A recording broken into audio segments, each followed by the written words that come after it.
Saya tidak pernah menyangka akan menangis karena seorang paus, tetapi saat melihat wajahnya di layar, Robert Francis Post, si anak pendiam yang dulu sering kami olok-olok di kampus, lututku langsung lemas, dan cangkir kopiku terlepas dari tangan. Bukan karena dia menjadi paus Amerika pertama, tapi karena untuk pertama kalinya, aku benar-benar mengerti siapa dia sebenarnya. 50 tahun lalu, aku menertawakannya, mengabaikannya, salah menilai dia.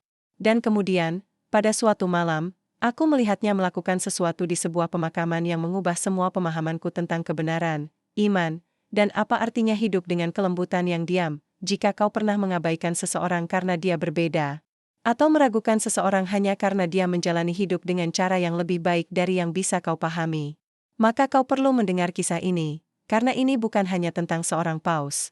Ini tentang kebaikan sejati, jenis kebaikan yang hampir tak pernah kita sadari, sampai semuanya sudah terlambat. Inilah yang sebenarnya terjadi, aku tidak berniat menangis pagi itu. Aku baru saja selesai memanaskan ulang kopi di microwave, menunggu ketel mendesis, sementara berita pagi diputar pelan di latar belakang. Itu adalah salah satu Selasa yang suram dan sepi, saat dunia terasa setengah tertidur. Lalu aku mendengar sebuah nama yang sudah puluhan tahun tak pernah kuucapkan dengan suara keras, Robert Francis Prevost, terpilih sebagai paus berikutnya. Tanganku terhenti di udara. Cangkirku miring. Kopi tumpah di atas meja, gelap dan masih menjpol. Tapi aku bahkan tidak bergerak. Aku hanya berdiri di sana menatap layar saat kamera menyorot pria berbaju putih.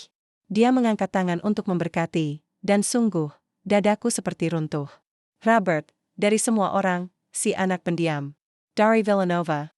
Yang dulu kami sebut diam-diam sebagai Yesus pemakaman. Aku tidak pernah melihat wajahnya selama hampir 50 tahun. Namun kini wajah itu muncul, memang lebih tua, lebih lelah di sekitar mata, rambut hitamnya telah berubah menjadi abu-abu besi yang lembut, tapi tetap tak salah lagi, itu dia. Dia tersenyum lambat kepada kerumunan. Bukan seperti politisi, bukan seperti orang yang haus sorotan kamera. Itu adalah senyum yang sama yang kulihat sekali di sudut kapal kampus, senyum yang berkata bahwa dia tahu sesuatu yang telah kami lupakan. Air mata mulai mengalir perlahan. Aku menangis bukan karena dia menjadi paus. Aku menangis karena aku akhirnya memahami siapa dia sebenarnya, seorang pria yang dulu aku olok-olok, yang aku nilai salah, yang aku salah pahami. Seseorang yang telah diam-diam menjalani jenis kehidupan yang dulu aku ejek saat muda. Dan tiba-tiba aku tak bisa bergerak. Aku berdiri tanpa alas kaki di dapur, kaos kaki basah karena kopi, mengingat setiap saat aku pernah mengabaikannya seolah dia tak ada, seolah dia tak penting. Tapi dia penting. Sejak dulu. Aku saja yang tidak melihatnya, ada luka aneh yang muncul. Saat kita menyadari kebesaran seseorang terlalu terlambat. Kau membawanya seperti surat yang tak pernah dibuka. Ia menunggu bertahun-tahun, tersegel dan diam. Dan saat akhirnya terbuka, ia tak berteriak, ia berbisik. Dan dalam bisikan itu, kau mendengar semua yang telah kau lewatkan, semua kesempatan yang pernah kau miliki untuk menjadi lebih baik, lebih lembut, lebih jernih dalam melihat, selama bertahun-tahun aku yakin bahwa Robert hanyalah pria aneh yang terlalu religius dan menyendiri. Aku tak pernah sadar bahwa aku sedang memandang mata seorang paus masa depan, atau, mungkin lebih tepatnya, mata seorang santo. Pagi itu, aku naik ke loteng dan mulai mengobrak-abrik kotak-kotak lama. Aku menemukan foto dari tahun 1977, Universitas Villanova. Sekelompok dari kami berdiri kaku di taman kampus, memakai jas yang kebesaran dan dasi miring. Di kejauhan, di bawah bayangan pohon, duduklah Robert, sendirian, membaca buku, diam, selalu diam. Aku menatap foto itu lama sekali, lebih lama dari yang ingin kuakui. Lalu aku memasangnya dalam bingkai. Bukan karena aku, tapi karena dia, aneh. Bagaimana hati bisa mengingat, saat ia akhirnya bersedia untuk mendengarkan. Aku teringat saat pertama kali melihatnya. Dia sedang memangkas semak di luar pemakaman St. Denis, keringat di dahinya, tanah di bawah kukunya, mengenakan jaket kerja abu-abu pudar yang tampak 2 ukuran lebih besar dari tubuhnya. Dia tidak melihatku. Dia tidak perlu. Dia tidak sedang tampil. Itulah yang khas dari Robert, dia tidak pernah berpura-pura. Dia hanya ada, sementara kami yang lain mengutip filsuf dan berjalan angkuh di kampus seolah calon pemikir besar. Robert melakukan sesuatu yang lebih tenang, lebih dalam. Dia menjalani apa yang dia yakini. Saat itu, aku pikir aku sudah memahami dunia. Aku cerdas, vokal, dan bangga dengan intelektualitasku. Aku tenggelam dalam camus dan eksistensialisme. Yakin bahwa agama hanyalah candu untuk yang lemah. Dan di sana ada Robert, mahasiswa matematika pendiam yang bekerja malam di pemakaman dan menghabiskan pagi hari membaca tulisan para bapak gereja dalam bahasa Latin. Aku pikir dia aneh. Lebih buruk lagi, aku pikir dia sok suci, tapi yang paling membuatku tak nyaman adalah cara dia membuatku merasa Castle. Kurang yakin. Kurang baik. Maka aku menertawakannya. Aku memanggilnya dengan julukan. Aku memutar bola mataku tiap kali dia membetulkan dosen dengan kerendahan hati. Aku meyakinkan diriku bahwa dia palsu. Tak ada yang menyangka seseorang bisa begitu membumi, begitu sabar, begitu baik. Lebih mudah mengabaikannya daripada menghadapi sermon yang diam-diam ia angkat ke era kami. Dan kini, puluhan tahun kemudian, aku berdiri di dapurku menyaksikan pria yang sama berdiri di balkon Vatikan dengan jubah putih, memberkati lautan umat yang bersorak. Dan aku tahu bahwa aku telah salah. Bukan sekadar keliru. Salah. Salah dengan dalam dan menyakitkan. Dan apa yang bisa dilakukan seseorang terhadap kebenaran seperti itu setelah 5 dekade? Apa yang bisa dilakukan terhadap kenangan yang tak lagi cocok dengan narasi hidup yang selama ini dia pegang? Akan kukatakan padamu apa yang dia lakukan. Dia duduk dan mulai menulis. Bukan untuk mencari penebusan, bukan demi penutupan, tapi karena kebenaran, sekali terlihat, menuntut untuk dibagikan. Karena mungkin di luar sana ada seseorang yang seperti aku dulu, nyaring, yakin, buta terhadap kekudusan yang tenang yang berjalan di samping mereka. Mungkin seseorang butuh mendengar apa yang seharusnya sudah kukatakan sejak lama, jadi inilah kisahku. Bukan tentang seorang paus, sungguh, tapi tentang pria di balik jubah itu. Tentang apa yang kulihat, apa yang luput, apa yang kucemooh, dan apa yang kupahami, terlambat. Ini bukan kisah tentang mukjizat atau penglihatan. Ini adalah kisah tentang gunting pagar dan doa yang tak terdengar, tentang liang kubur yang digali. Dalam jalab dan kertas-kertas yang ditandai dengan anugerah.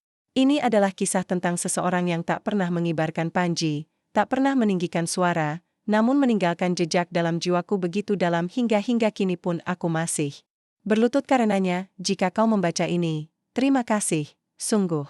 Aku tak tahu apakah kata-kata ini akan berarti banyak bagi banyak orang, tapi aku berdoa agar kata-kata ini sampai kepada mereka yang membutuhkannya, mereka yang telah mengabaikan seseorang yang tenang, mereka yang telah salah mengira kelembutan sebagai kelemahan, mereka yang, seperti aku dulu, yakin bahwa mereka tahu seperti apa rupa kebaikan. Karena kadang, kebaikan tidak datang dalam lingkar cahaya. Kadang, kebaikan adalah pria yang menggali kubur di tengah hujan ketika tak ada yang melihat. Dan kadang, Tuhan menjadikan pria itu paus. Izinkan aku menceritakan bagaimana semuanya dimulai.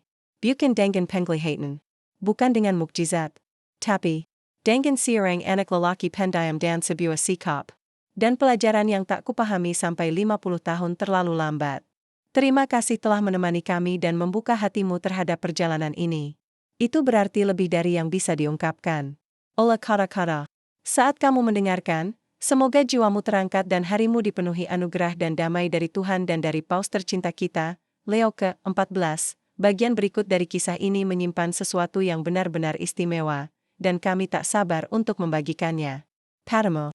Jika pesan ini menyentuhmu, mohon berlangganan, bagikan pemikiranmu di komentar, dan beritahu kami bahwa kamu sedang berjalan di jalan ini bersama kami. Kehadiranmu di sini adalah berkat sejati, namanya bahkan bukan Robert saat itu. Maksudku, secara teknis memang itu namanya, tapi tak ada satupun orang di kampus yang memanggilnya begitu.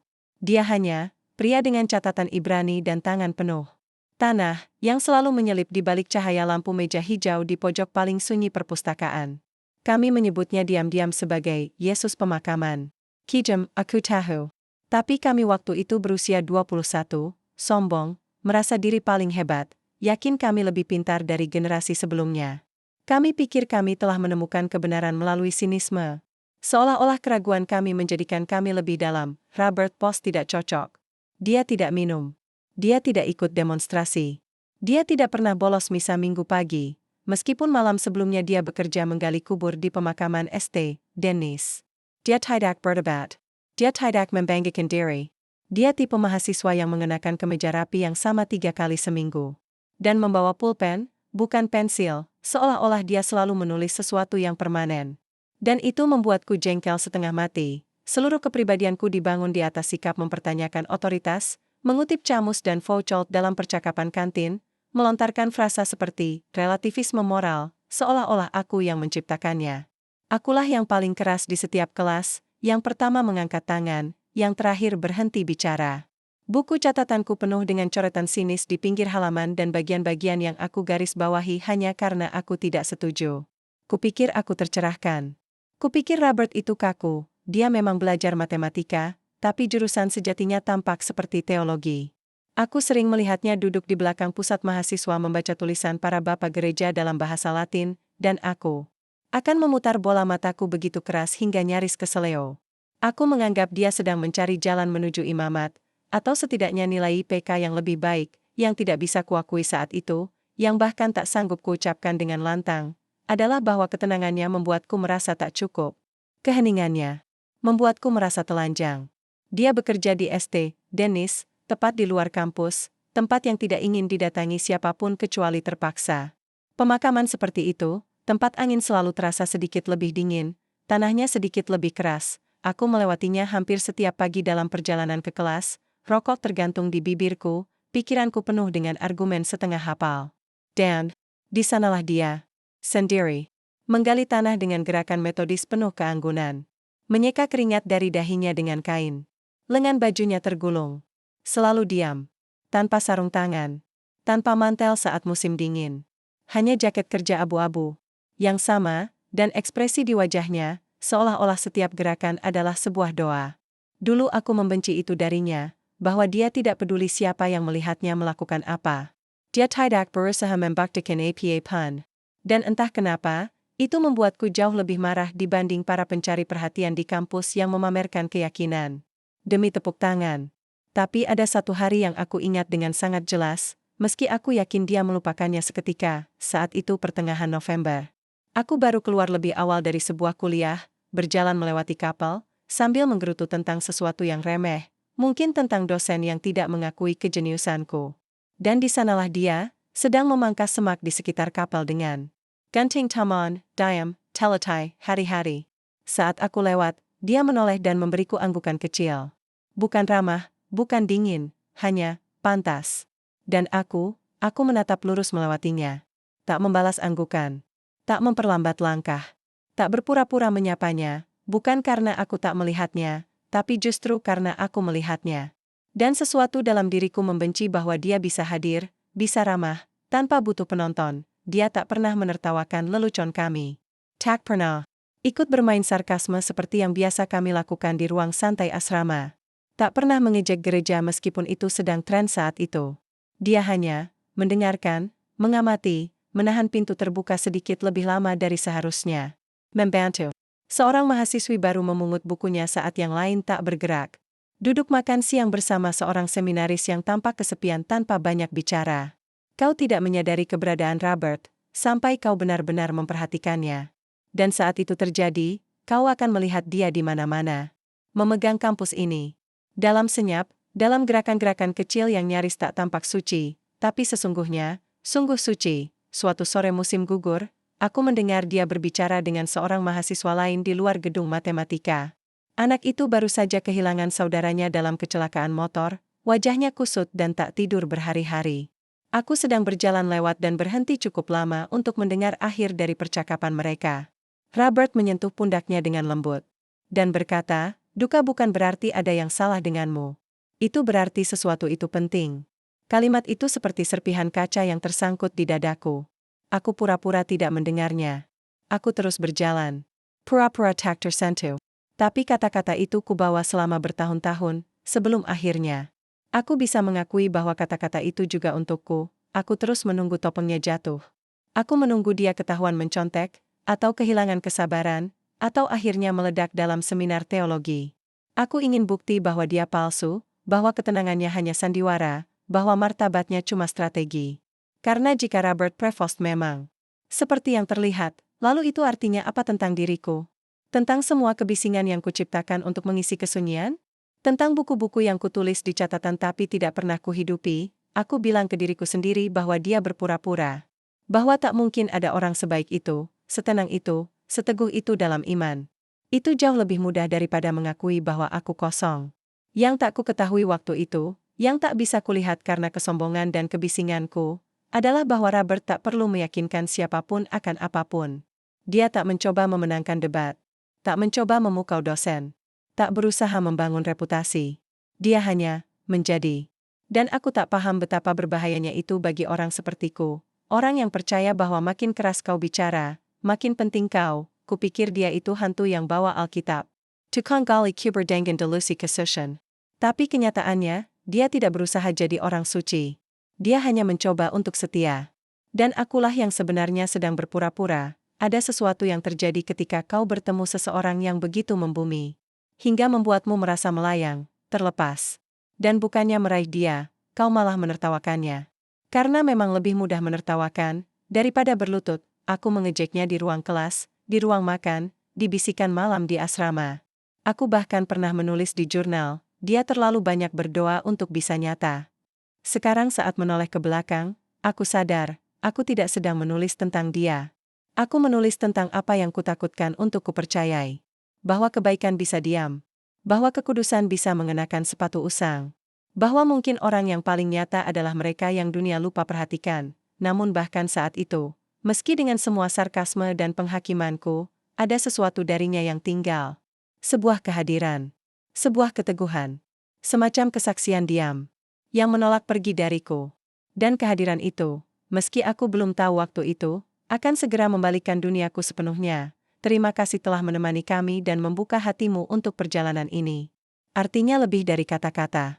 Saat kamu mendengarkan, semoga jiwamu terangkat dan harimu dipenuhi kasih karunia serta damai dari Tuhan dan Paus tercinta kita, Leo ke-14. Bagian selanjutnya dari kisah ini menyimpan sesuatu yang sungguh istimewa, dan kami tak sabar membagikannya padamu.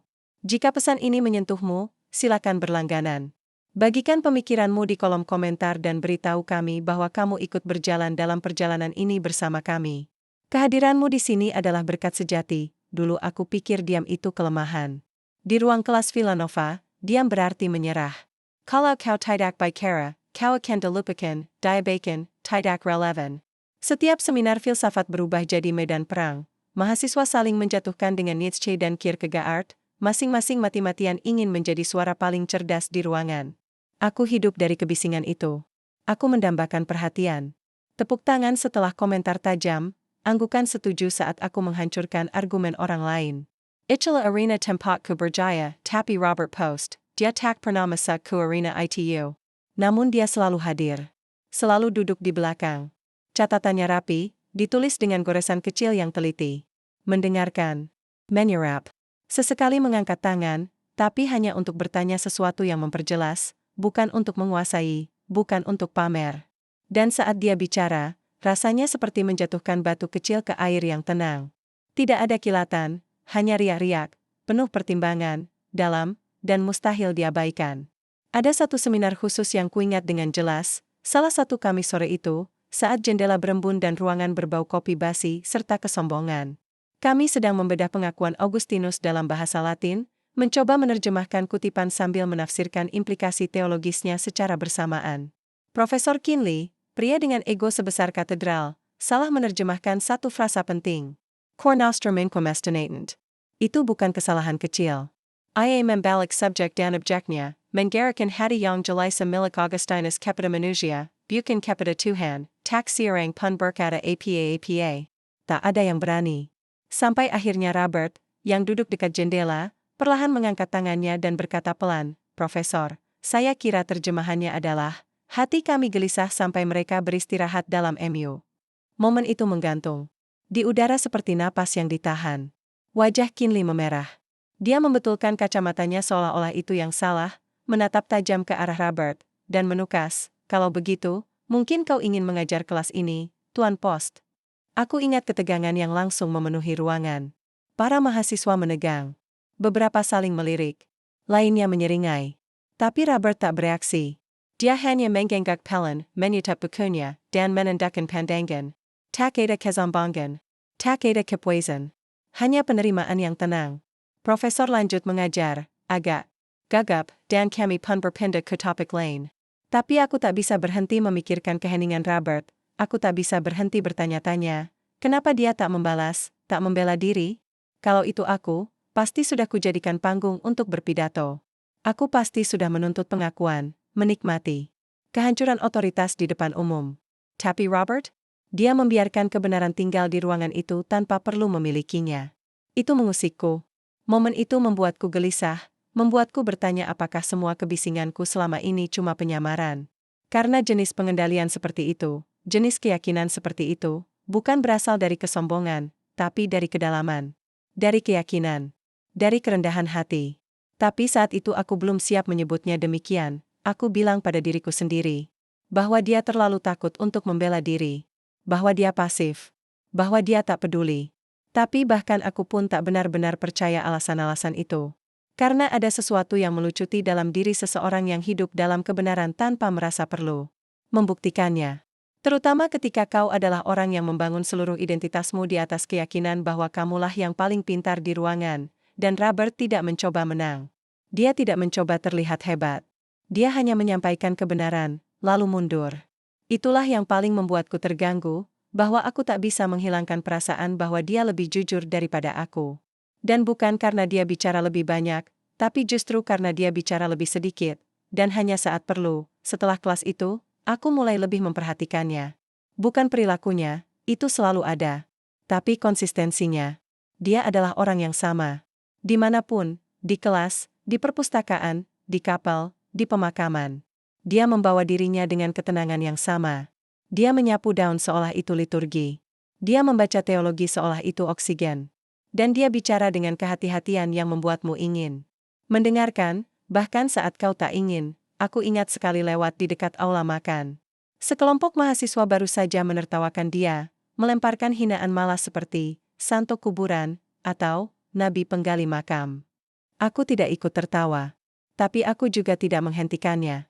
Lalu aku membelokkan sudut, dan melihatnya. Robert sedang menahan pintu terbuka untuk seorang petugas kebersihan tua yang mendorong troli perlengkapan. Dia berdiri di sana, sabar, tenang. Dan saat pria itu lewat, Robert tersenyum dan berkata, Tuhan memberkati tangan Anda. Petugas itu terdiam sebentar, lalu tersenyum lebar. Kau juga, Nak. Dan itu saja. Tak ada pidato. Tak ada penonton. Hanya kebaikan. Hanya anugerah. Dan aku tak tahu bagaimana memproses itu. Itulah awal benang yang mulai lepas bagiku. Bukan seketika, bukan seperti tirai yang jatuh. Tapi seperti benang yang perlahan ditarik, satu gestur kecil pada satu waktu. Satu tindakan tenang bermartabat demi satu. Dia tak pernah mengutip ayat-ayat suci di depan umum. Tak pernah berkhotbah. Tak pernah membetulkan orang kecuali jika diminta. Tapi hidupnya, keheningannya, adalah homili tersendiri. Dan aku mulai melihat bahwa mungkin, yang membuatnya berpengaruh bukanlah apa yang dia katakan, tapi apa yang tak perlu dia katakan. Tapi aku masih melawan. Aku semakin keras menanamkan pembelaan diri. Aku mencemoohnya, lebih diam-diam, dalam sarkasme, dalam esai, dalam putaran mata dan komentar sinis. Karena satu-satunya alternatif adalah mengakui bahwa dia benar. Bahwa ada sesuatu yang kudus dalam diamnya. Dan aku belum siap untuk itu. Belum, tapi kebenaran, seperti air, selalu menemukan celah. Dan keheningan Robert seperti air, merembes ke tempat-tempat dalam diriku yang telah kututup rapat. Melunakkan bagian-bagian yang sudah mengeras. Membuatku mempertanyakan ulang pemahamanku tentang kekuatan, tentang iman, tentang menjadi seorang laki-laki. Aku tumbuh dengan keyakinan bahwa kekuasaan berarti didengar, bahwa kebenaran berarti lebih keras, lebih cerdas, lebih tak kenal lelah. Tapi Robert menunjukkan sesuatu yang lain, sesuatu yang menakutkan, bahwa keyakinan sejati tak butuh penonton. Ia hanya perlu dijalani haku teras menunggu dia peka, menunggu dia terbongkar, menunggu terbukti bahwa semua itu hanya sandiwara. Tapi dia tak pernah berubah. Bahkan saat ditertawakan, diabaikan, diremehkan. Dia tetap sama. Bukan karena keras kepala, tapi karena damai. Dan kedamaian itu, ketenangan yang tak tergoyahkan itu, mulai menghantuiku. Itu jenis kedamaian yang belum pernah ku kenal. Bukan dari buku. Bukan dari argumen. Bukan dari pujian. Itu adalah sesuatu yang kekal, namun, bahkan saat itu, aku masih berkata pada diriku sendiri bahwa dia salah. Masih berkata bahwa dia naif. Karena lebih mudah mempertahankan harga diriku daripada menghadapi kemungkinan bahwa aku sedang menyaksikan kekudusan, bahwa aku sedang mengejek sesuatu yang tak ku mengerti, dan aku memang mengejeknya, lagi dan lagi, hingga hari itu. Hari di mana dia berdiri tepat di hadapanku di sebuah aula kuliah yang ramai, dan segalanya tentang keyakinanku, tentang etika, tentang diriku sendiri, mulai runtuh, tapi momen itu, penghakiman itu, masih menunggu. Dan saat datang, ia tak datang dengan api, bukan dengan amarah, tapi dengan sebuah kisah tenang, dan satu kalimat, yang menumbangkan semua yang dulu kupercayai. Itu terjadi di musim semi 1977, hanya beberapa minggu sebelum ujian akhir. Kampus dipenuhi energi. Tanggit tugas akhir, rencana kelulusan, belajar. Larut malam. Aku sedang berada di puncak kesombongan, baru saja menerbitkan editorial di jurnal etika mahasiswa berjudul Kematian Absolutisme Moral. Judulnya saja sudah cukup angkuh. Isinya penuh gaya Nietzschean, sindiran pada gereja, dan aliterasi murahan agar terdengar pintar. Salah satu dosenku menyebutnya, berani. Aku percaya. Aku mengenakan pujian itu seperti lencana kehormatan. Minggu itu, universitas mengumumkan debat terbuka yang disponsori Departemen Filsafat dan Teologi. Topiknya, iman versus etika, mana yang mengantar pada kebenaran? Aku terpilih mewakili mahasiswa filsafat. Saat kutanya siapa yang akan dikirim oleh Departemen Teologi, seseorang menjawab, Robert Post. Aku tertawa terbahak. Tukang kebun. Itu, kataku. Serius? Balasannya datar dan sederhana, gelar dia lebih banyak dari yang kau kira. Aku seharusnya tahu saat itu. Seharusnya bersiap dengan cara yang berbeda. Tapi aku tidak. Aku masuk ruang panel di Tolentini Hall seperti orang yang menunggu tepuk tangan. Udara lembab dan penuh ekspektasi, panasnya membuat kursi kayu berderit. Saat kau menggeser posisi duduk, mahasiswa memenuhi ruangan, banyak di antaranya teman-temanku, para saksi saat aku membuat dosen tak berkutik dalam debat. Aku mengenakan blazer, kerah terangkat, tumpukan catatan di tangan, kutipan siap ditembakkan. Robert duduk di baris depan sebelum debat dimulai, setenang biasanya, meninjau beberapa lembar tulisan tangan. Tak ada pengiring. Tak ada tepuk tangan. Hanya keheningan. Dan keheningan itu lebih menggangguku dari yang berani kuakui, moderator. Membuka dengan perkenalan singkat, lalu mempersilakan aku bicara. Aku langsung meluncur percaya diri, mengutip Bentham dan Kant, mengundang tawa saat menyebut iman religius sebagai outsourcing moral, dan membandingkan iman buta dengan kemalasan etis. Aku tampil tajam, terlatih, meyakinkan. Dan ruangan merespons, anggukan, tawa kecil, bisikan persetujuan. Kupikir aku sedang menang, atau setidaknya begitu yang kukira. Lalu tibalah giliran Robert. Dia berdiri perlahan, berjalan ke podium tanpa membawa catatan, dan menatap ke arah para hadirin. Dia tidak meninggikan suara, tidak menyesuaikan energiku. Dia bahkan tidak mencoba berdebat. Dia bercerita tentang seorang anak laki-laki berusia 17 tahun dari South Philly yang meninggal karena overdosis. Keluarganya tak punya uang, tak ada rencana pemakaman, tak ada pastor yang tersedia. Robert mendengarnya dari salah satu staf di St. Denis. Dia pergi sendiri ke pemakaman, menggali makam itu sendiri, membersihkan kapel, berdiri di samping peti mati ketika tak ada satupun yang datang. Dia memimpin doa. Dia melipat kemeja si anak dan meletakkannya di atas dadanya. Lalu dia berkata, Kebenaran bukan sesuatu yang kau perdebatkan. Kebenaran adalah sesuatu yang kau benamkan tanganmu ke dalamnya. Kalimat itu jatuh ke ruangan. Seperti gemuruh petir yang dibungkus keheningan. Suasana berubah. Para mahasiswa terdiam, mata tertuju padanya, bahkan mereka yang biasanya memutar bola mata pun ikut terpaku. Tak ada tepuk tangan. Tak ada reaksi keras. Hanya kehusyukan. Dan, aku panik. Aku merasakan momen itu perlahan lepas dari genggamanku, keseimbangan yang dengan hati-hati ku bangun mulai miring. Aku tak terbiasa dikalahkan oleh seseorang yang bahkan tidak melawan. Jadi aku lakukan seperti biasanya saat merasa terancam, aku mengejek. Aku berdiri dan berkata, kau terdengar lebih seperti direktur pemakaman dengan kompleks superioritas daripada seorang filsuf. Beberapa tertawa, tawa yang canggung, tapi tawa tetaplah tawa. Dan Robert? Dia tidak berkedip. Dia hanya menatapku. Dengan mata Hazel yang tenang, mata yang belum pernah benar-benar kulihat sebelumnya, dan berkata, mungkin memang butuh keduanya. Itu saja. Tak ada khotbah. Tak ada sanggahan. Hanya itu, mungkin memang butuh keduanya. Keheningan setelah itu lebih dalam dari semua kebisingan yang pernah kubuat. Aku masih ingat bunyi gesekan halus kaki kursi saat seseorang bergeser, suara detik dari jam dinding, desahan nyaris tak terdengar dari sudut ruangan. Dan saat itulah segalanya terjadi. Bukan kekalahan publik. Bukan adu argumen. Bukan penghinaan dari lawan yang lebih pandai. Tidak, yang terjadi adalah sesuatu yang bersifat paranoia. Sesuatu yang dingin dan merayap menyebar di dadaku. Kesadaran bahwa aku bukanlah orang terpintar di ruangan. Bahwa aku baru saja mencemooh seseorang, bukan karena dia salah, tapi karena dia telah melakukan sesuatu yang belum pernah aku punya keberanian untuk lakukan. Dia telah menjalani apa yang selama ini hanya kubahas secara teoritis. Aku merasa telanjang, terbuka, dan yang terburuk, aku membencinya karenanya.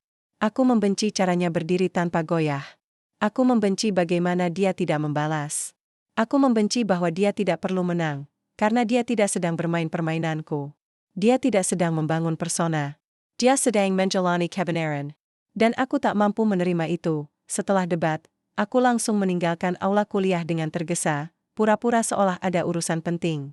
Kepada teman-temanku, aku bilang dia manipulatif, bahwa dia menggunakan emosi untuk mempengaruhi ruangan, bahwa dia memainkan peran sebagai martir. Aku menulis ulang kisah itu agar aku tak perlu menghadapi apa yang sebenarnya terjadi, karena kebenarannya terlalu berat. Kebenarannya adalah bahwa Robert Prevost telah melakukan sesuatu yang sakral di ruangan itu, dan aku mencoba mempermalukannya karenanya. Aku menghindarinya setelah itu. Mengubah jadwal. Melewatkan kelas-kelas. Menyeberang kampus secara diagonal hanya agar tak perlu melihat wajahnya. Aku berkata pada diriku sendiri bahwa dia palsu. Bahwa ceritanya dilebih-lebihkan. Bahwa tak mungkin ada orang serendah hati, sekonsisten, setulus itu. Tapi keyakinanku mulai terkikis. Setiap alasan yang kupegang mulai runtuh oleh berat pandangannya hari itu. Pandangan penuh damai. Damai yang nyata. Jenis damai yang tak berasal dari tepuk tangan atau persetujuan, tapi dari keyakinan. Daria Nujral Dan. Saat itulah kebencian mulai tumbuh. Aku berhenti menertawakannya di depan umum. Tapi dalam diam, kepahitan itu semakin subur. Aku membencinya karena dia menjadi apa yang tidak bisa ku jadi. Aku membencinya karena cermin yang ia hadapkan padaku. Dan aku memelihara kebencian itu dalam diam. Seperti seorang pria yang menghangatkan diri di depan api yang pura-pura dia benci, tapi diam-diam dia butuhkan untuk tetap bertahan. Tapi kebencian yang dibangun di atas kebenaran tidak pernah bertahan lama. Ia akan selalu retak.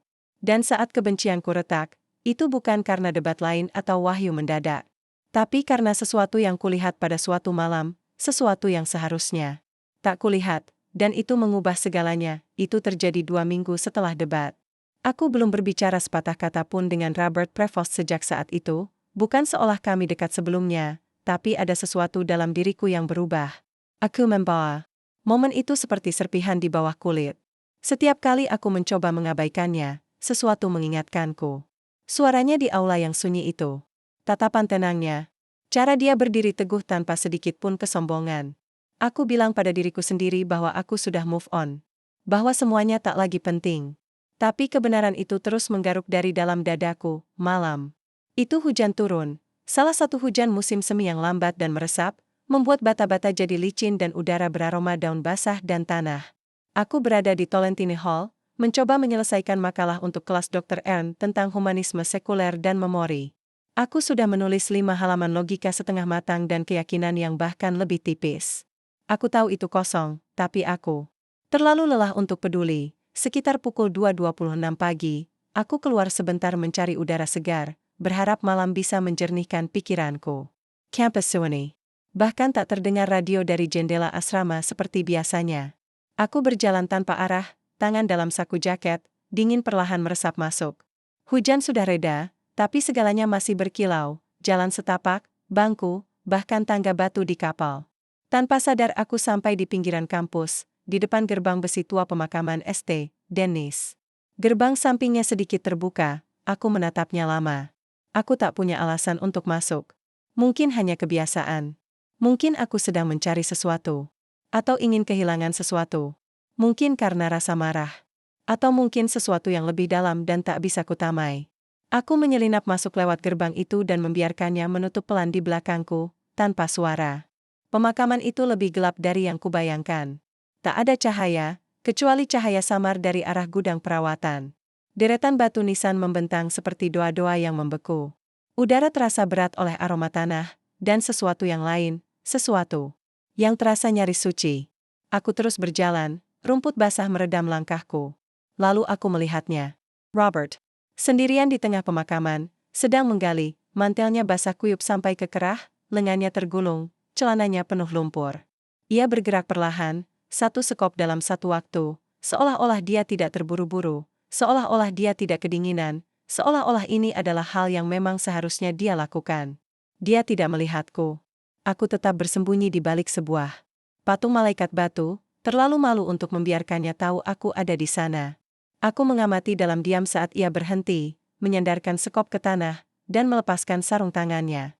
Napasnya melingkar di udara seperti dupa lalu, tanpa teatrikalitas, ia berlutut di samping lubang kubur yang terbuka dan mulai berdoa. Bukan doa untuk dipamerkan. Bukan doa yang dihafalkan. Doanya Pelen, Kidmat. Awalnya dalam bahasa Ibrani. Lalu Latin, lalu Inggris. Ia berbicara seolah-olah seseorang benar-benar mendengarnya. Bukan seseorang dari atas, tapi seseorang yang sedang terbaring di bawah. Aku ingat satu kalimatnya dengan jelas, Tuhan, yang satu ini sendirian. Biarlah ia tak sendirian lagi. Kalimat itu menusuk sesuatu dalam diriku. Aku tak tahu kenapa. Aku tak tahu siapa yang dia doakan atau kenapa dia ada di sana saat itu. Tapi kata-kata itu menancap dalam. Lalu Robert menangis. Bukan keras, hanya beberapa tarikan napas patah, gemetar dan sunyi. Ia menyeka matanya dengan punggung tangannya dan berdiri lagi, seperti tidak baru saja mencurahkan isi hatinya ke dalam tanah. Aku mundur sebelum dia melihatku, hampir tak berani bernapas, jantungku berdebar, bukan karena takut, tapi karena malu. Aku tak pantas menyaksikan itu. Itu adalah tanah suci. Dan aku tahu, aku adalah orang terakhir yang seharusnya berdiri di sana. Tapi aku tak bisa melupakannya. Gambar itu menempel di benakku, terpatri seperti luka bakar. Bukan karena itu dramatis atau agung, tapi justru karena tak ada siapapun yang melihat, selain aku. Tak ada penonton. Tak ada kamera. Tak ada pendeta di dekatnya. Hanya seorang pemuda yang melakukan pekerjaan suci dalam gelap. Dengan sekop dan doa, keesokan paginya, aku menerima kertas peer reviewku, tulisan tentang memori sekuler. Aku tak berharap apapun selain tinta merah dan cemoohan. Tapi komentar-komentar di pinggirannya mengejutkanku. Mereka tidak kejam. Mereka tajam, ya, tapi lembut. Salah satu paragraf telah dilingkari dengan tinta biru. Di sana aku menulis bahwa iman adalah kruk filsafat bagi mereka yang tak mampu menghadapi hidup sendirian. Di sampingnya, dalam tulisan tangan kecil, tertulis, bahkan kruk membantu orang terluka untuk berjalan. Catatan terakhir di akhir esai bertanya, apakah ini pertanyaan yang selama ini kau takut jawab dengan jujur? Ditandatangani dengan dua inisial, RP Robert ternyata adalah peer reviewer yang ditugaskan padaku. Dia telah membaca tulisanku. Dia telah membaca aku. Dan alih-alih membalas dengan sarkasme atau dendam, setelah semua yang telah kukatakan tentangnya, di belakangnya, bahkan di depannya, dia memberiku perhatian penuh. Anujara penuh dia menembasku, dan tetap tak gentar. Dia tidak mengoreksiku. Di depan orang lain. Dia tidak menyombongkan diri. Dia bahkan tidak bilang kalau itu dia. Dia hanya menawarkan kebenaran, dengan cara yang sama seperti ia menyampaikan doa di pemakaman malam itu, diam, tanpa tuntutan. Itu adalah retakan pertama yang nyata. Karena pria yang kusebut palsu. Yang kucemooh di depan satu ruangan penuh. Yang kuanggap hantu dengan Alkitab, dia telah memberikan pipi yang satunya, tanpa membuat itu jadi tontonan. Dan aku tak bisa menyangkal itu. Kau tak bisa memalsukan belas kasih seperti itu. Kau tak bisa merekayasa integritas seperti itu. Aku mulai melihat semua kepingan dalam cahaya baru. Cara dia tak pernah lagi mengoreksi dosen setelah debat itu. Cara dia tetap mengangguk padaku saat lewat, seolah tak pernah ada yang terjadi. Kara. Dia tetap menyapu daun, menambal pagar, membantu mahasiswa baru menemukan jalan mereka di kampus. Semua itu, konsisten, rendah hati, nyata, aku tak tahu harus bagaimana dengan kenyataan itu. Itu tidak langsung membuatku jadi orang yang lebih baik. Justru sebaliknya, aku jadi lebih marah pada diriku sendiri. Karena begitu kau menyadari bahwa seseorang itu nyata, sungguh nyata, kau harus menghadapi kenyataan tentang siapa dirimu, dalam perbandingan. Dan aku belum siap untuk itu. Bilam, tapi aku tahu sesuatu telah berubah. Bukan dalam dirinya. Dalam diriku. Terima kasih telah menemani kami dan membuka hatimu untuk perjalanan ini. Itu lebih berarti dari yang bisa diungkapkan kata-kata. Semoga saat kamu mendengarkan, jiwamu terangkat dan harimu dipenuhi dengan kasih karunia dan damai dari Tuhan dan Paus kita tercinta. Leo ke-13, bagian selanjutnya dari kisah ini menyimpan sesuatu yang sungguh istimewa, dan kami tak sabar membagikannya. Padamo. Jika pesan ini menyentuhmu, silakan berlangganan, bagikan pemikiranmu di komentar, dan beritahu kami bahwa kamu ikut berjalan dalam perjalanan ini bersama kami. Kehadiranmu di sini adalah berkat sejati, setelah malam itu di pemakaman, dan setelah makalah itu kembali dengan catatan tangannya yang lembut, aku berhenti berpura-pura. Bukan secara publik, tentu saja. Secara lahir, aku masih mengenakan senyum sarkastik yang sama, masih berdebat dengan percaya diri yang sama di kelas, masih menggeleng ketika mahasiswa teologi mengutip para santo seolah mereka nabi, tapi sesuatu telah retak di dalamku. Dan semakin aku mencoba menambalnya, semakin ia merenggang. Aku membawa kata-kata Robert seperti batu kecil dalam sepatuku, kecil, terus-menerus, dan mustahil diabaikan. Bahkan Crook membantu orang yang terluka untuk berjalan. Kalimat itu terus terdengar dalam benakku di saat-saat tak terduga, saat berjalan melintasi lapangan kampus, saat menyikat gigi, saat menunggu kopi. Ia menempel padaku. Bukan sebagai beban, tapi sebagai pertanyaan yang menolak diusir. Aku ingat memegang kertas itu di tanganku, dan membaca ulang komentarnya di sudut perpustakaan, sudut yang sama tempat aku sering melihatnya belajar di bawah lampu meja hijau. Cahaya di sana lembut dan memaafkan, seolah-olah tahu beban dari apa yang sedang dibaca. Aku menjalankan jariku di bawah kalimat yang ia garis bawahi. Kita harus belajar mendefinisikan makna kita melalui akal saja, tanpa terikat pada mitos atau tradisi. Dan di sampingnya ia menulis, tapi makna yang hidup terpisah dari kasih dapat menjadi kekejaman dengan nama yang mulia. Dia tidak menyudah. Dia tidak menghardik. Dia hanya menawarkan lensa lain, lensa yang tak pernah berani kucoba. Saat itulah aku sadar bahwa Robert Prevost tidak sedang mencoba mengubah pikiranku. Dia sedang mengundangku untuk memeriksa jiwaku. Dan aku membenci kenyataan bahwa aku tak tahu bagaimana caranya. Sampai saat itu, aku membangun argumen seperti membangun dinding, bata demi bata, untuk menjaga iman tetap di luar.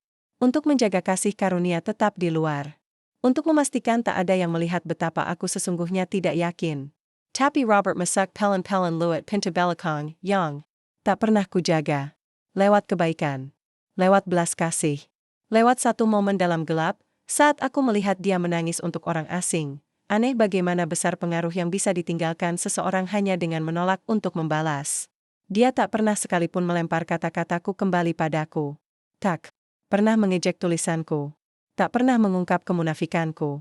Dia membiarkanku mengenakan kebanggaanku seperti medali, dan diam-diam membalasnya dengan kasih karunia. Aku mulai memperhatikannya lebih sering, tapi dengan cara yang berbeda sekarang. Bukan dengan kecurigaan atau kebencian, tapi dengan ketidaknyamanan. Seolah-olah berada di dekatnya menyorot sesuatu yang tak ingin kulihat dalam diriku. Aku melihatnya memungut sampah orang lain di taman dan membuangnya ke tempat sampah, tanpa sepatah kata. Aku melihatnya membantu mahasiswa lain membawa kotak berisi buku menaiki 3 lantai tangga, lalu pergi begitu saja tanpa memperkenalkan diri. Hal-hal itu bukanlah pertunjukan. Itu adalah kebiasaan, pola yang terukir sampai ke sumsum dirinya. Suatu sore, aku melewatinya di tangga kapal. Ia sedang menyapu jalur batu dengan gerakan lambat dan berirama. Dan antak sepersekian detik, mata. Kami bertemu. Ia memberiku anggukan yang sama seperti biasanya. Tanpa kepahitan. Tanpa ragu. Dan untuk pertama kalinya, aku membalas anggukannya. Aku berjalan terus, jantungku berdetak kencang seperti baru saja membuat pengakuan. Jester Castle. Itu, saling, tanpa paksaan, terasa lebih berat dari khotbah manapun. Itu bukan pengampunan, tepatnya. Itu adalah izin. Izin untuk memulai kembali. Akhir minggu itu, aku kembali ke St. Denis. Kali ini di siang hari. Pemakaman itu sunyi. Langit mendung. Angin menyentuh pepohonan dengan lembut. Aku berjalan di antara nisan-nisan. Bukan mencari sesuatu yang spesifik. Hanya, mencari. Ada deretan nama yang tak kukenal, dan beberapa yang samar kuingat. Mahasiswa-mahasiswa yang kematiannya hanya disebutkan dalam bisikan, atau dikubur dalam keheningan administratif, aku berhenti di depan satu makam kecil dengan batu polos dan bunga plastik pudar yang tertancap di tanah. Takeda nama belakang. Hanya, Angela, dan tahun. Aku menatap nama itu lama, sebelum menyadari ada ukiran kecil di sudut bawah batu nisan, dikasihi, bahkan saat dilupakan. Aku tahu siapa yang meletakkannya di sana. Aku tak perlu bertanya. Aku bisa merasakan tangan Robert dalam ukiran itu, bukan hanya karena frasa itu, tapi karena kesederhanaannya, karena tidak ada kredit, karena cinta yang dikubur dalam keheningan. Dia tidak melakukannya demi pengakuan. Dia tidak melakukannya demi siapapun, kecuali untuk Angela. Aku berlutut dan menyentuh batu itu.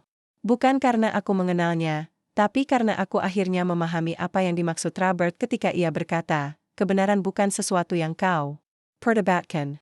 Itu sesuatu yang kau benamkan tanganmu ke dalamnya. Malam itu, aku membuka jurnalku. Dan untuk pertama kalinya dalam berbulan-bulan, aku tidak mengisinya dengan kutipan atau pertanyaan retoris. Aku menulis satu kalimat. Aku belum pernah bertemu seseorang yang mengajariku lebih banyak tanpa berusaha mengajar. Lalu aku menutup bukunya dan duduk dalam gelap cukup lama, dan meskipun semua itu, pemakaman, kertas, anggukan di tangga, kapel, aku masih belum pernah berbicara langsung dengannya. Aku belum mengucapkan terima kasih. Aku belum meminta maaf. Aku belum menemukan keberanian untuk mengatakan apa yang seharusnya dikatakan. Sesuatu dalam diriku masih takut. Takut bahwa jika aku membuka pintu itu, seluruh versi diriku yang telah bertahun-tahun kubangun akan runtuh. Dan mungkin memang begitu. Tapi dinding-dinding itu sudah mulai retak. Aku hanya belum tahu seberapa dalam retaknya, di hari-hari terakhir. Semester, aku mulai bertanya. Helen. Pada diri sendiri, kebanyakan. Bagaimana jika Robert benar tentang cinta? Tentang iman? Bagaimana jika kebaikan bukan kelemahan? Bagaimana jika kebenaran tidak harus dibela dengan suara, tapi dijalani dengan pengorbanan? Aku mengamati dia melintasi kampus seperti bayangan dari pria yang dulu ku cemooh. Tapi kini, aku melihatnya lebih jelas dari siapapun yang pernah kulihat. Bukan karena dia berubah, tapi karena aku mulai berubah. Dan tetap saja, bagian tersulit bukan menerima bahwa dia baik, tapi menerima bahwa aku telah begitu lama menolak kebaikan itu karena takut. Aku berkata pada diriku sendiri bahwa aku hanya kritis, intelektual, bijak. Tapi sebenarnya, aku takut. Takut salah. Takut terlihat. Takut pada keheningan yang bergema lebih keras dari argumen terpandai. Dan Robert, dengan ketenangannya, dengan kasih karunia-Nya, telah menjadi cermin yang tak bisa kuhindari. Dia tak pernah menyebut debat itu. Tak pernah menyinggung soal kertas itu. Tak pernah bertanya apakah aku melihatnya malam itu di pemakaman. Tapi entah bagaimana, aku merasa dia tahu. Dan entah bagaimana, aku juga merasa dia telah memaafkanku. Minggu kelulusan tiba, dibungkus kehangatan aneh yang menggetarkan. Kampus penuh dengan kilatan kamera, jubah wisuda yang terlalu besar, tawa gugup, dan para orang tua yang bertepuk tangan seolah mereka tahu apa yang akan terjadi selanjutnya.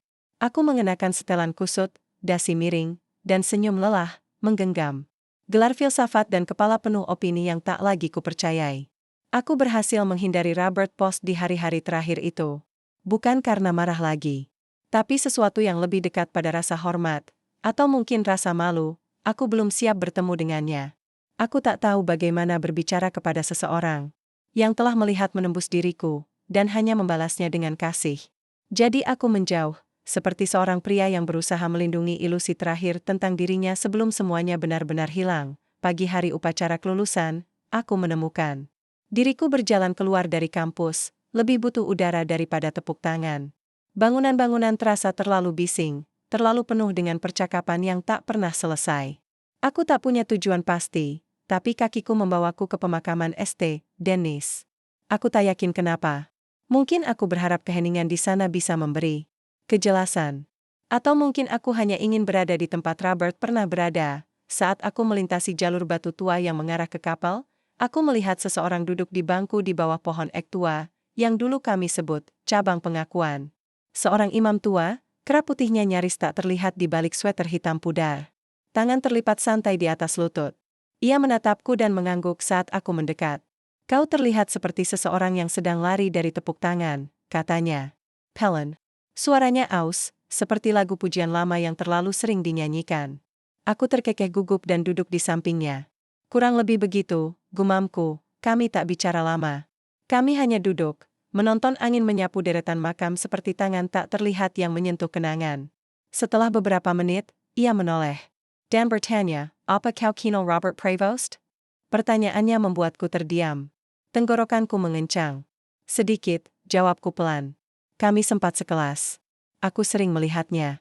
Mata si imam melunak. "Robert," katanya pelan, "dia menyelamatkanku." Aku pun langsung menoleh penuh ke arahnya. "Menyelamatkanmu? Bagaimana?" tanyaku, belum benar-benar siap untuk beban dari jawabannya.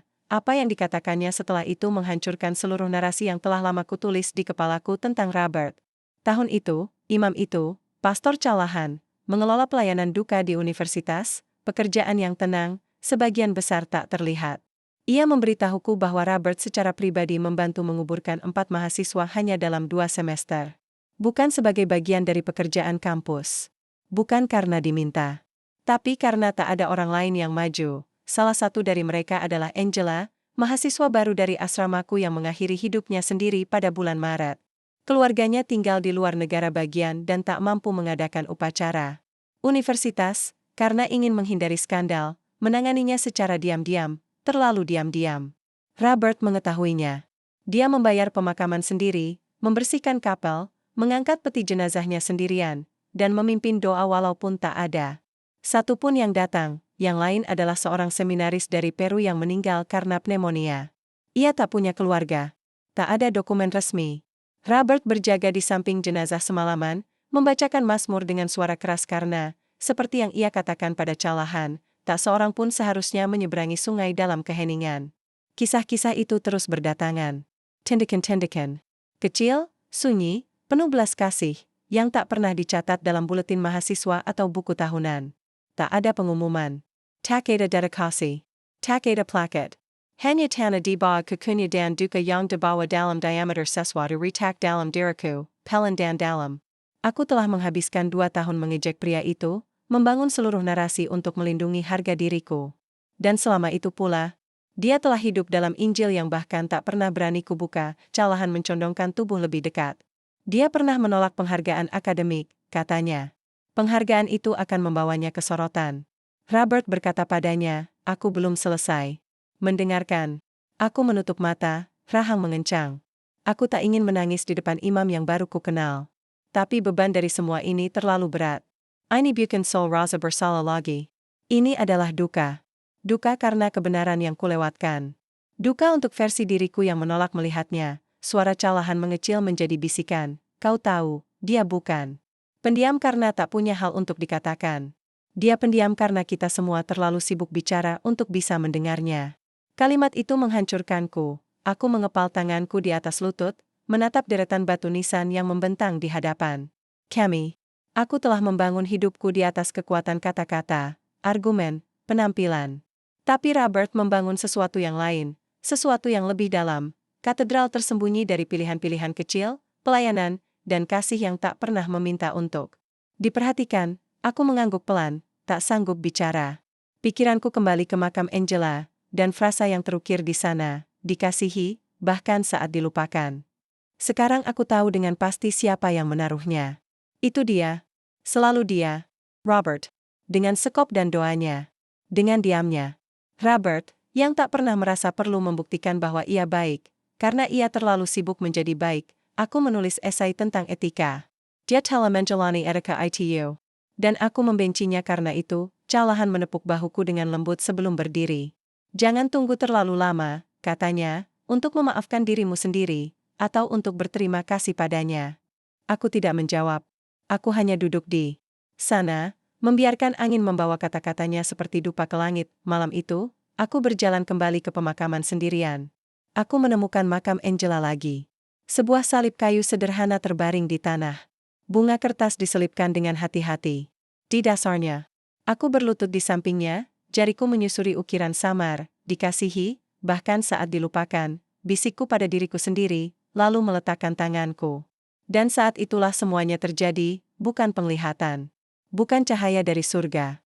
Hanya air mata yang pelan, tenang, mengalir dari tempat dalam yang bahkan tak ku ketahui ada dalam diriku. Aku menangis untuk Angela. Untuk seminaris itu. Untuk keheningan yang dipatahkan oleh mahasiswa-mahasiswa yang tak punya siapa-siapa, tapi yang paling dalam, aku menangis untuk Robert. Aku menangis untuk pria yang tak kupahami. Aku menangis untuk hal-hal yang pernah ku tertawakan. Aku menangis karena kebenaran selalu terkubur tepat di hadapanku, dan aku tak melihatnya, sampai sekarang. Graduation tiba dengan semacam akhir yang seremonial, tapi terasa hampir tidak jujur. Semua orang berjalan seolah mereka telah menaklukkan sesuatu, seakan-akan 4 tahun kuliah dan setumpuk makalah telah mempersiapkan kami untuk hidup selanjutnya. Rumput dipenuhi kursi lipat dan aroma rumput segar yang baru dipotong. Orang-orang tersenyum terlalu lebar, jas terlalu sempit, dan masa depan terlalu besar untuk dipikul di pundak mereka. Aku berdiri di antara mereka dengan wajah kosong dan jubah yang terasa seperti kostum. Dekan membacakan nama-nama, kilatan kamera muncul, tepuk tangan naik dan turun seperti ombak. Namaku dipanggil. Aku berjalan melintasi panggung, menjabat tangan yang bahkan tak kuperhatikan, dan menerima gulungan kertas yang menyatakan pada dunia bahwa aku memiliki gelar dalam filsafat. Tapi aku tidak merasa bangga. Aku merasa hampa. Bukan karena apa yang telah kulakukan, tapi karena semua yang telah kulewatkan. Aku tidak melihat Robert Post di upacara kelulusan. Sebagian diriku lega. Sebagian lagi ingin mencarinya dan berlutut. Aku bilang pada diriku sendiri mungkin dia memilih untuk tidak ikut berjalan di panggung. Mungkin dia sedang melakukan sesuatu yang lebih penting, lebih tenang, lebih Robert. Setelah acara, aku berjalan keluar dari kampus sendirian. Tak ada foto, tak ada rencana makan malam, tak ada keluarga yang menunggu dengan balon. Hanya aku dan beban tebal dari semua yang baru kupahami, terlalu terlambat, langkahku secara naluriah membawaku kembali ke pemakaman St. Denis, seolah hanya tempat itulah yang masih terasa jujur. Aku tak punya rencana. Aku hanya butuh ruang. Tempat yang tenang. Tempat yang tidak menuntut penampilan. Pemakaman itu diam. Udara lembut dengan hangatnya akhir musim semi. Cahaya matahari menyaring lewat cabang-cabang pohon, membentuk bayangan panjang dan memaafkan di atas batu nisan. Aku sampai di makam Angela tanpa berpikir. Bunga kertas itu masih ada, kini sedikit pudar, pinggirannya mulai melengkung. Aku berlutut di depan batu itu dan meletakkan tanganku di atas tanah. Tak ada angin. Tak ada kekaburan. Hanya keheningan, keheningan yang suci dan tak terusik. Dan di saat itu, sesuatu dalam diriku melepaskan diri, semua kata-kata pintar, semua gaya, semua ironi, menguap. Aku bukan lagi kritikus. Aku bukan lagi suara di ruang kuliah. Aku hanya pria yang telah salah menilai pria lain, dengan sangat total, sangat dalam, hingga butuh sebuah makam untuk membuatku berlutut. Aku tak punya apa-apa lagi untuk dikatakan. Jadi aku duduk dalam keheningan itu seperti anak kecil yang menunggu dimaafkan. Bukan oleh Robert. Bukan oleh Angela. Tapi oleh kebenaran itu sendiri, aku tak tahu berapa lama aku duduk di sana. Cahaya berubah. Bayangan memanjang. Akhirnya, aku berdiri dan menoleh ke arah kapal. Bangku di bawah, cabang pengakuan, kini kosong. Tapi aku masih bisa merasakan gema kehadiran Pastor Callahan. Kata-katanya kembali padaku dalam potongan-potongan. Dia bukan diam karena tak punya hal untuk dikatakan. Dia diam karena kita tak pernah berhenti bicara cukup lama untuk bisa mendengarnya. Aku duduk di atas batu, membiarkan kata-kata itu tenggelam dalam diriku seperti benih. Mungkin itulah kerendahan hati yang sejati. Bukan permentan maaf yang mega. Bukan penyesalan yang dramatis. Tapi kemauan, untuk akhirnya mendengarkan, malam itu, kembali di kamar asrama dengan kotak-kotak setengah terkemas dan dinding yang menggema. Aku menemukan jurnal lamaku, yang selama bertahun-tahun kuisi dengan kutipan dan argumen. Dahulu, itu adalah senjataku. Bukti bahwa aku berpikir mendalam, hidup dengan berani. Tapi kini, setiap halaman terasa seperti perisai yang tak lagi kubutuhkan. Aku membaliknya perlahan. Siapa pantry mencerminkan siapa aku dulu. Lalu aku sampai di halaman yang kutulis beberapa bulan lalu. Dia terlalu banyak berdoa untuk bisa nyata. Aku menatap kalimat itu lama sekali. Lalu aku mengambil pena merah dan menggambar satu garis melintang, bukan untuk menghapusnya, tapi untuk menandainya. Untuk mengingat. Untuk mengingatkan diriku, betapa salahnya aku. Sebelum kututup buku itu, aku menulis di bawahnya, tapi aku melihatnya di pemakaman. Dia berdoa untuk seseorang yang tak ada yang mengingat. Dia menangis. Untuk seseorang yang bahkan tak punya nama. Dan itu adalah hal paling nyata yang pernah kulihat. Malam itu, aku tidak tidur. Aku hanya berbaring menatap langit-langit, Menyaksikan bayangan bergerak melintasi plester dinding seperti ruangan itu sedang bernapas. Pikiranku diam. Tak ada debat. Tak ada argumen. Hanya keheningan, dan untuk pertama kalinya dalam beberapa dekade, aku berdoa. Bukan karena kewajiban. Bukan karena rasa takut. Bukan karena ragu. Tapi karena aku ingin. Karena rasanya itu satu-satunya jawaban yang jujur terhadap jenis kehidupan yang telah dijalani Robert. Dan aku tahu, tanpa keraguan sedikit pun, bahwa dia tidak pernah berubah. Dunia mungkin telah memahkotainya, tetapi Tuhan sudah mengurapinya jauh sebelum kita menyadarinya. Yang sebenarnya adalah, Robert tidak pernah menginginkan pengikut. Tidak mengejar status. Ia tidak membangun panggung. Membawa sikap. Ia tidak memberikan pidato agung. Ia berbisik lembut di atas makam orang-orang asing. Tidak mencari kuasa. Ia memberikan lengan bajunya, waktunya, dan doanya, dan entah bagaimana. Secara ajaib, gereja, dengan segala kekacauan dan kebutuhannya, melihatnya dan berkata, ya, yang ini. Dan entah bagaimana dunia, yang bising dan sinis seperti biasanya, terdiam sejenak untuk mendengarkan. Itu memberiku harapan, karena itu berarti masih ada sesuatu dalam diri kita yang bisa mengenali kebaikan sejati, bahkan ketika ia tidak bersuara. Aku duduk dengan kesadaran itu selama berhari-hari, lalu berminggu-minggu, dan membiarkannya meresap ke dalam diriku seperti salju musim semi yang mencair di atas batu-batu tua. Aku mulai lebih sering mengunjungi St. Denis. Tentu saja aku tak pernah melihat Robert lagi. Dia kini berada di benua lain, memimpin 1 miliar jiwa, memikul beban yang tak bisa kubayangkan. Tapi aku meninggalkan sesuatu, sebuah bangga kertas, sebuah pensel merah, sebuah salib sederhana yang kuker sendiri, bukan persembahan. Bukan tanda kenang-kenangan. Hanya gema kecil. Hanya cara sederhana untuk berkata, sekarang aku mengerti. Suatu pagi, saat aku meninggalkan pemakaman dan menuruni bukit, aku merasa lebih ringan. Bukan mudah. Bukan tanpa luka. Tapi tanpa beban. Dan itu sudah cukup. Beberapa waktu kemudian, di kedai yang sama, dengan bangku vinil retak yang sama, pelayan menuangkan ulang kopiku dan berkata, akhir-akhir ini Anda selalu terlihat begitu damai, Pak DeFalco. Seolah Anda menemukan sesuatu yang kami semua lewatkan. Aku tidak langsung menjawab. Aku mengaduk kopiku dan menatap krim yang menyebar di permukaannya seperti asap. Lalu aku tersenyum dan berkata, aku hanya cukup beruntung bertemu seseorang yang layak diikuti. Sebelum dunia tahu namanya. Jika kamu membaca sampai sejauh ini, terima kasih. Aku tidak tahu apa yang membawamu ke sini. Mungkin rasa ingin tahu. Mungkin rasa hormat. Mungkin kamu juga punya, Robert, dalam hidupmu, seseorang yang pendiam. Diabaikan, diremehkan, atau disalahpahami. Mungkin kamu pernah memutar mata saat melihat seseorang yang mencintai dalam diam. Mungkin, seperti aku, kamu pikir kebaikan harus datang dengan suara lantang. Tapi aku akhirnya percaya pada sesuatu yang butuh puluhan tahun untuk kuakui. Kita tidak melihat orang sebagaimana mereka adanya. Kita melihat mereka sebagaimana kita adanya, dan aku adalah orang yang marah. Aku sombong. Aku terlalu bising untuk mendengar hal-hal suci yang sedang dibisikkan di sekelilingku. Tapi sekarang aku mendengarnya. Sekarang aku benar-benar mendengarkan. Jika kamu mengambil sesuatu dari kisah ini, biarlah ini, jangan menunggu 50 tahun. Jangan biarkan rasa takut akan kesalahan menghentikanmu dari melihat apa yang suci. Kadang, orang kudus yang kamu abaikan adalah Dia yang membersihkan di belakangmu. Kadang, kebenaran bukan diteriakkan dari mimbar, tetapi dibisikkan dari bibir yang sedang berduka. Kadang, suara Tuhan yang paling nyaring mengenakan tangan yang tenang dan sepatu berlumpur. Aku tidak tahu apakah Robert pernah membaca suratku. Aku tidak perlu tahu, karena sekarang, ketika aku melihat wajahnya di layar, ketika aku mendengar dunia memanggilnya Paus Leo ke-14, aku tidak hanya merasa bangga. Aku merasa sukacita, karena aku ingat anak laki-laki di bangku di bawah pohon itu. Aku ingat anggukannya, yang berkata lebih banyak dari kuliah manapun.